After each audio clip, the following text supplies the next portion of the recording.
Hi there, I'm Clifford Bates, and welcome once again to reading Machiavelli's Discourses. We're still looking in Book 2. We're in the last couple of chapters of Book 2, so we're wrapping up Book 2 of the Discourses, and we're today looking at chapter 31. 31 is a very interesting chapter. It says, how dangerous it is to believe the banished. In other words, what is the banished? Banished is someone who's in exile, someone who's been kicked out of the country, someone who's left in exile, or usually forced out or fleeing for their lives, in that sense, right? How dangerous is believed the banished? Now he says, let's go right to the text. It does not seem to me outside the purpose to reason among those other discourses about how dangerous it is to believe those who have been expelled from their fatherland. These being things that have to be put into practice every day, and by those states, by those who hold states, especially since this can be demonstrated by memorable example brought up by Titius Livy in his history. Although outside his purpose, right? Now, outside the purpose of Rome. In other words, he brings up the example in his histories, but outside his purpose. Now,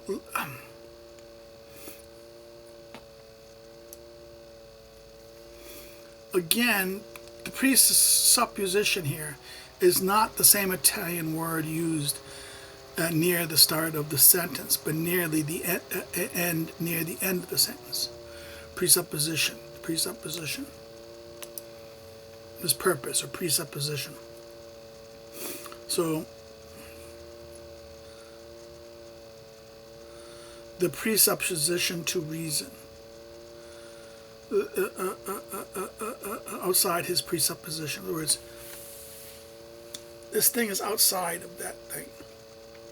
He's going to embrace this. It's not from his history. Now he goes, when Alexander the Great passed with his army into Asia, Alexander of Epirus, his brother-in-law and uncle, came with troops into Italy,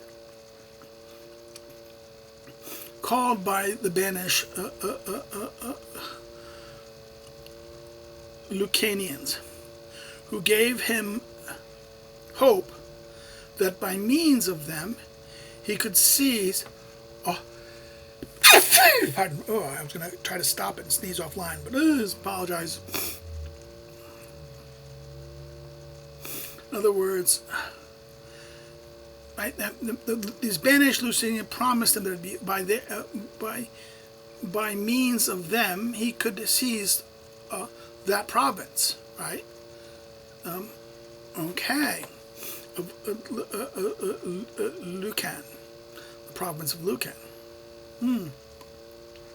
Hence, having come into Italy under their faith and hope, he was killed by them, since they had been promised in return a return to their farmland by their citizens if they killed him. In other words, he welcomed Alexander Epirus. They said, come into Italy, and the Lucans saying, oh, yeah, you come in, I'll help you in. And then when they got him, they killed him. Why? Because, well, by killing them, they were able to get back into their homeland, their fatherland. It should therefore be considered how vain are both the faith and the promises of those who find themselves deprived of their fatherland. In other words, you should be careful of their faith and their. As to the faith, it has to be reckoned that whenever they can re-enter their fatherland by means other than yours, they will leave you and draw close to others, notwithstanding whatever promises they made you. In other words, if they can get back to their country without you, they'll break the promises that they did to you without you. And as to vain promises and hopes, their wishes to return home is so extreme that they naturally believe many things that are false, and from art add many more to them. In other words, from art or they'll create things, they'll make up things. In other words, they will because of their hope is so extreme, they believe many things that are false, and from art, more things that are false from those things. So that between what they believe and what they say they believe, they fill you with such hope that you, by finding yourself on it, either you make an expense in vain, or you undertake an enterprise in which you are ruined. In other words, you bought into something that was pointless to do. In other words, you make expense that are in vain, or you undertake an enterprise in which you're ruined. In other words, you do something that it was no need to do, or you make an enterprise that ends up destroying you because you believed them. So this first example of an ancient, now he gives two examples. He gives a kind of like ancient here, because the first example is Alexander, the Alexander of who was married to Alexander's, who's he's the son-in-law, brother-in-law, and also uncle, right? That's. I wish the aforesaid Alexander, and furthermore Thucydides, the Athenian, to be enough for me as examples. Again, now he, like the last chapter where he only gave ancient example, he's giving only ancient examples here. The latter, first he gives the example of that case, right?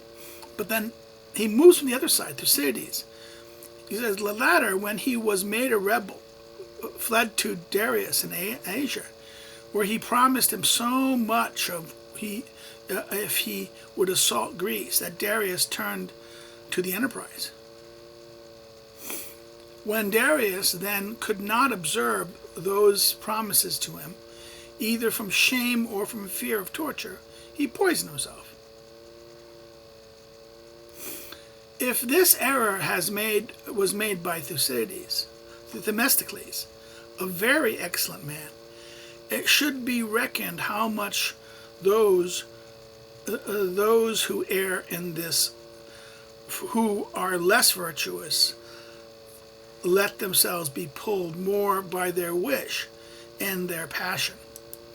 Now, again, here is Plutarch's Themistocles, Thucydides 137-38. According to these sources, it was not Darius, but Xerxes or Artaxerxes. In other words, it wasn't Darius who was coming, then he kills himself rather than doing this. Now, some would argue that it's not that he started the enterprise, but when he was forced to kind of lead the enterprise, no.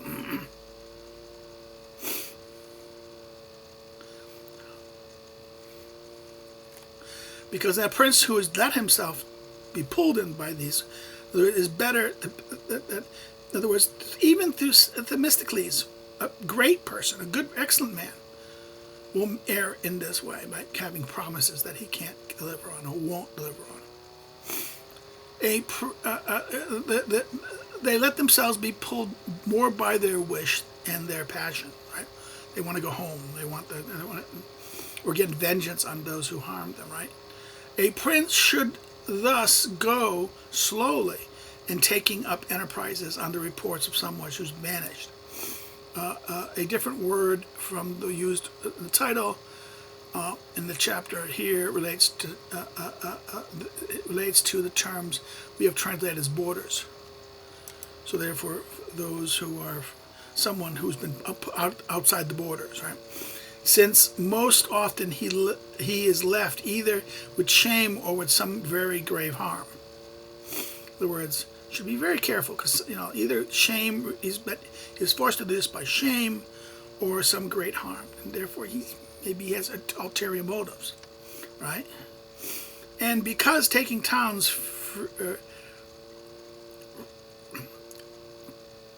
furtively and through intelligence from others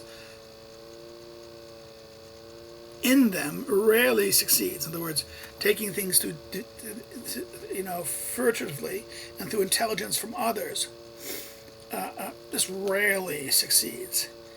It does not seem to me outside the purpose to discourse of that of the following chapter, adding to that by how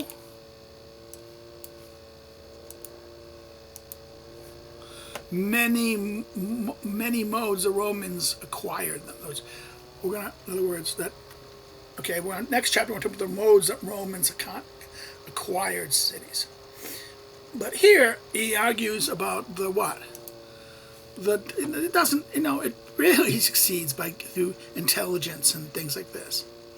And therefore you shouldn't really trust the people who vanished in that sense. Take what they say cautiously, with caution. Should go slow in taking up enterprises that they recommend, because it probably won't work. Most likely won't work. Won't lead to for the reasons he discussed earlier. Okay, we'll stop here. Any comments or questions, please put them in the comments below. If you've liked it, hit the like button. If you didn't like it, of course, you can always say no, the thumbs down, but say why in the comments. Remember, the like is like this, and thumbs up, thumbs down is the dislike, and why don't you like it? Say in the comments, this way other people can benefit. What I did wrong, or what you disagree with, or what you recommend, Of course, please comment, and even if you like it, please comment, and or if you have any questions of this, I will respond to them when I see them. Another thing you can do is, if you've liked it, consider subscribing, and encouraging other friends to come check the channel out, recommend the channel to other people. And if you liked it, of course, you should please share it. Share it with your friends. Share the video with your friends. Share it on your social media. Encourage others. Like I said, people come check out the channel, and encourage them even to subscribe. Check out the various playlists. Doing all these things, commenting, liking, sharing, subscribing, all of these things help the algorithm to get the channel more attention. Another thing you do is you can want to follow me on social media. My social media links are below. If you want to know more about me as an academic and a scholar, and check out my scholarship and stuff like that, check out the academic social media links below the social media links. And then if you want to help me to do what I do, you can do so through Patreon, or the links to Patreon and Subscribestar are below that. Or another way you can help is to buy one of my books. The list of books are listed below, and you can order them. If you see it in your bookstore, buy it. But if it's not there, you can, and they're not willing to order things for you, you can order it directly through an online distributor like Amazon, Barnes & Noble, Book Depository, or directly through the publishers themselves. Well, that's it. We'll see you next time. Look at chapter 32. So take care and have a good day. Bye-bye.